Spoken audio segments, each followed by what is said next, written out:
नमस्ते। गूगल पर कुछ ढूंढते ढूंढते एक किताब पर नजर गई जिसका शीर्षक था हाथ की उंगलियां और जिसके लेखक हैं सुरेश चंद्र श्रीवास्तव। जब मैंने वो बुक खोली और पढ़ना शुरू करी तो उस बुक ने मुझे बहुत आकर्षित किया, क्योंकि उसमें उंगलियों को कविताओं के रूप में एक्सप्लेन किया हुआ था। सुरेश जी का चाहे जो भी इंटेंशन रहा हो उन कविताओं को लिखने का, लेकिन मुझे उन कविताओं और मुद्राओं में एक तालमेल दिखाई दिया। और सच कहूं तो मैं अपने आप को रोकना नहीं चाहती थी सबके साथ में इन कविताओं को शेयर करने से। सुरेश जी से मैंने कांटेक्ट करने की कोशिश करी, लेकिन मुझे उनका कांटेक्ट नंबर नहीं मिल पाया। मैं सुरेश जी से माफ़ी चाहती हूँ कि उनके परमिशन के बगैर उनकी किताबों की ये कविताओं को मैं सबके साथ में इस तरीके से शेयर कर रही हूँ। तो यहाँ पर उनकी पहली कविता जो मुझे बहुत पसंद आई, कितनी संवेदनशील होती हैं उंगलियाँ, शरीर के किसी अंग पर यदि पड़ती है चोट, तब सबसे पहले पहुंचती है उंगलियां सहलाने उसे। इसमें मुझे ये समझ आया कि जब भी हमें कहीं भी कुछ भी चोट लगती है तो उंगलियां या हाथ वहां पर पहुंचता है, क्योंकि हमारे हाथों में और उंगलियों में वो हीलिंग पावर है जो उस चोट को ठीक कर सकता है। इसके बाद में दूसरी अगली लाइंस हैं, मानती है प्रकृति को देवी देवता, सादर पूजती रहती है इसलिए उसे।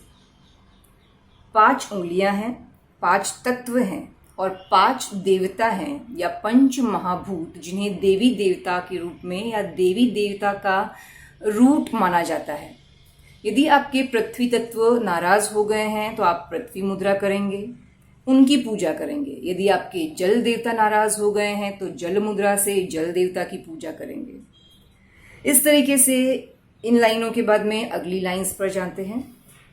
धन्य धन्य वे हाथ, शंख बनी माथे वाली अधिकांश उंगलियां हैं, जिनकी की बार बार आती रहती आवाज मौन इन शंखों से। संघर्ष करो संघर्ष करो, न्यायपूर्ण संघर्ष करो, मिलने वाले अवरोधों से। यह तो निर्भर है हाथों पर कि मौन इन आवाजों पर कौन अमल करता है और कौन नहीं। यहाँ पर न्यायपूर्ण संघर्ष का मतलब जो मुझे मुद्रा के रिलेशन में समझ आया कि यदि आपके जल देवता नाराज हुए हैं और आप वायु देवता की पूजा करेंगे तो आपको आराम नहीं मिलेगा। तो न्यायपूर्ण संघर्ष आपको अपनी हीलिंग के लिए करना पड़ेगा। और दूसरा, मौन इन आवाज़ों पर। उंगलियां अपने आप नहीं बोलती है कि मैं वायु हूँ, मैं आकाश हूँ, मैं पृथ्वी हूँ, मैं जल हूँ, मैं अग्नि हूँ। ये हमें समझना होता है, ये हमें सीखना होता है किस उंगली पर कौन सा तत्व है। तो मौन इन आवाज़ों पर कौन अमल करता है और कौन नहीं। इसके बाद में आज की आखिरी कविता। कहा जाता है कि परम पिता के एक हाथ में चक्र रहता है तो दूसरे में शंख, यानी सभी उंगलियों के मस्तक पर रहता है परम पिता का हाथ, चाहे वे चक्र बनी माथे वाली हो या शंख बनी। यह तो उंगलियों पर निर्भर करता है कि कौन महसूस कर पाती है उसे और कौन नहीं। अहम ब्रह्मास्मि, यानी कि मैं ब्रह्म हूं। ब्रह्म से ही निकले हैं पंच महाभूत, इसलिए हर एक उंगली में ब्रह्म का अंश है, परम पिता का हाथ है।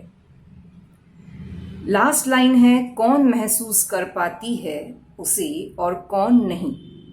यानी कि इन उंगलियों में हर एक उंगली वायु या आकाश नहीं कही जा सकती। एक उंगली वायु को महसूस करेगी, एक आकाश को महसूस करेगी, एक पृथ्वी को, एक जल को, एक अग्नि को। माना इन सबको अलग नहीं किया जा सकता, लेकिन हर एक उंगली का अपना एक पावर है।